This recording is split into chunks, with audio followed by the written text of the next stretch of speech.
কেমন আছেন? তো আজকে যে বিষয়টি নিয়ে কথা বলতে চাচ্ছি, বিষয়টি হচ্ছে আধুনিক যন্ত্রপাতির নিয়ে গবেষণা। তো একটা বিষয় চিন্তা করলে দেখা যায় যে আমরা কিন্তু আধুনিক যে সকল যন্ত্রপাতি রয়েছে সেগুলো কিন্তু আমাদের আমদানি করতে হয়।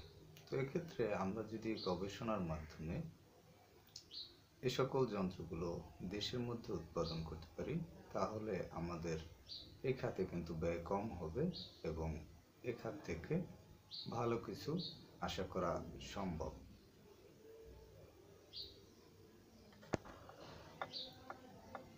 তো এক্ষেত্রে এই বিষয়ে গবেষণা প্রয়োজন। গবেষণা কেন দরকার? আপনি যদি এ সকল যন্ত্রপাতি দেশের মধ্যে তৈরি করতে যান বা তৈরি করতে চান, সেক্ষেত্রে দেখা যায় আমাদের কি কি যন্ত্রাংশ আমাদের দেশের মধ্যে তৈরি করা সম্ভব, কি কি যন্ত্রাংশ আমাদের আমদানি করতে হবে, আমাদের দেশের যে অর্থনৈতিক অবস্থা, সেই অর্থনৈতিক অবস্থা অনুযায়ী কোন যন্ত্রগুলো আমাদের উৎপাদন করা সম্ভব হতে পারে, এ সকল বিষয় নিয়ে আসলে গবেষণা না করলে কিন্তু আমরা এগোতে পারবো না। এর জন্য এই সকল বিষয় সম্বন্ধে গবেষণার মাধ্যমে যে ফলাফল, সেগুলো আমাদের নিয়ে কিন্তু এগোতে হবে। যন্ত্র তৈরিতে আমরা কোন যন্ত্রকে অগ্রাধিকার ভিত্তিতে প্রথমে উৎপাদনের জন্য নিতে পারি, সে বিষয়ে কিন্তু এখান থেকে আমরা ধারণা করতে পারি।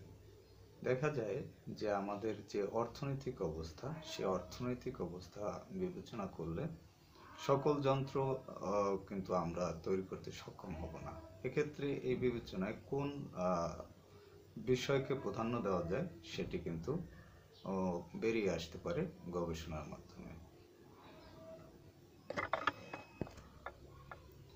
আমরা যখন এ সকল বিষয়ের গবেষণালব্ধ ফলাফল হাতে পাব, তখন কিন্তু এ বিষয়ে নিয়ে আমরা সামনে এগোতে পারবো এবং কোন প্রসেস বা প্রক্রিয়ায় আমাদের এগুলো ভালো হবে, সে বিষয় সম্বন্ধে কিন্তু আমরা ধারণা লাভ করতে পারবো। তো এখন প্রশ্ন আসতে পারে যে গবেষণার জন্য যে ধরনের অর্থনৈতিক সুযোগ আমাদের দরকার, সেগুলো আমাদের আছে কিনা, বা বিভিন্ন ধরনের এই সংক্রান্ত প্রশ্নের সম্মুখীন আমরা হতে পারি। কিন্তু আসলে একটা বিষয় হচ্ছে, আমাদের যদি ইচ্ছা থাকে, সেখান থেকে কিন্তু আমরা কৃতকার্য হতে পারি।